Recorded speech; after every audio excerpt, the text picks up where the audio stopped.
샬롬 11월 23일 화요일 하나님 나라를 시작하는 말씀 묵상 시간입니다. 오늘 우신 공동체에게 주신 하나님의 말씀은 사사기 10장 1절과 2절의 말씀인데요. 오늘 주신 말씀을 김효종 집사님께서 읽어주시겠습니다.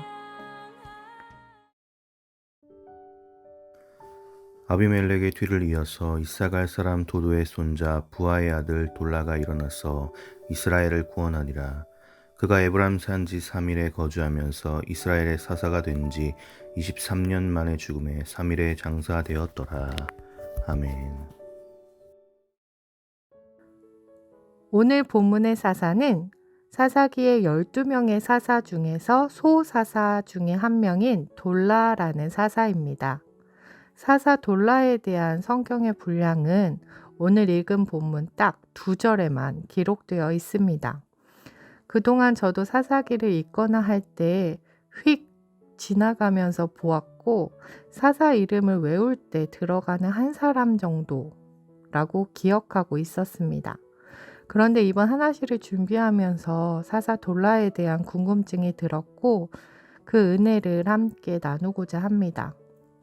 우선 사사 돌라는 여인이 던진 맷돌에 맞아 죽음을 맞은 아비멜렉 왕의 정권 후에 활동한 사사였습니다.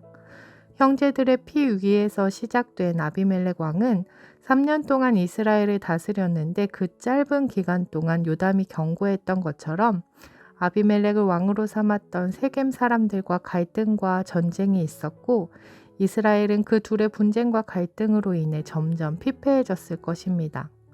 사사 돌라는 이렇게 아비멜렉의 폭정에 의해 어려움을 겪고 있었던 이스라엘을 위해 일어나 이스라엘을 구원하였습니다. 일어나서라고 쓰여져 있는 히브리어 단어는 와야콤이라는 단어인데요. 어떤 중대한 결심을 하고 그것을 실행에 옮기기 위해 행동하는 것을 의미하는 단어로 성경에서 쓰였습니다. 구원하다라는 단어 또한 압제와 억압으로부터 자유하게 하며 공동체를 보호하였다는 의미를 가지고 있는데요.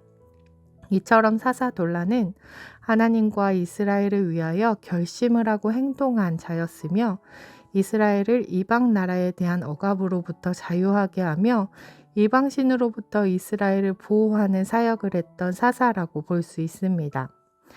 또 하나 사사 돌라의 특별한 점은 그가 묻혔던 곳에 대한 설명입니다. 사사 돌라는 가나안의 북쪽 지방을 유업으로 얻었던 이사갈 지파에 속했던 자였으나 사사로 활동했던 지역은 가나안 중앙에 위치한 에브라임 지파의 땅이었습니다. 돌라는 자신의 사역을 위하여 자신의 고향이 아닌 에브라임 산지로 거처를 옮겼으며 그곳에서 사역을 하다가 그곳에서 묻혔습니다. 사사 돌라가 활동했던 지역뿐 아니라 죽어서 장사된 지역까지 그의 고향이 아니라 에브라임 지파의 땅이라는 사실은 매우 특이한 사실입니다.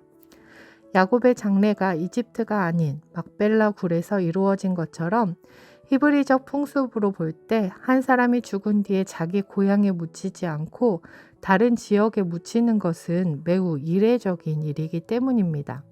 다른 사사들만 보더라도 기드온, 입다, 입산, 엘론, 압돈, 삼손까지 자기 고향의 매장지에서 장사된 것을 볼 수 있습니다. 사사 돌라가 이렇게 이례적인 장례를 치른 것은 진심으로 사역했으며 사역했던 그곳을 사랑했기 때문일 것입니다. 이런 점에서 볼 때 돌라는 전심으로 하나님과 이웃을 위해 사역한 사사였다고 볼 수 있습니다. 사사 돌라에 대한 말씀을 읽으며 휙 지나가게 되는 것은 특별한 내용이 있지 않기 때문입니다.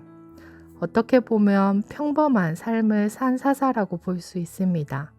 하지만 하나님께서는 어려움을 당한 민족과 하나님을 위해 일했던 평범한 한 사람을 사사로 사용하시며 성경에 기록해 주신 것입니다.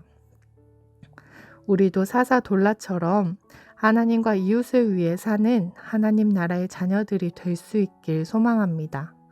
우리의 평범한 일상 가운데서 하나님과 이웃들을 위하여 사는 것이 하나님께서 기뻐하시는 일이라는 사실을 기억하며 우리의 일상에서 하나님 나라를 세워나가는 전심을 다해 하루하루를 살아가는 우리 우신 공동체 되길 소망합니다. 기도하겠습니다. 사랑의 하나님, 진심을 다해 하나님과 이웃들을 사랑하며 섬겼던 돌라를 통해 우리에게 주신 사명을 생각해 봅니다.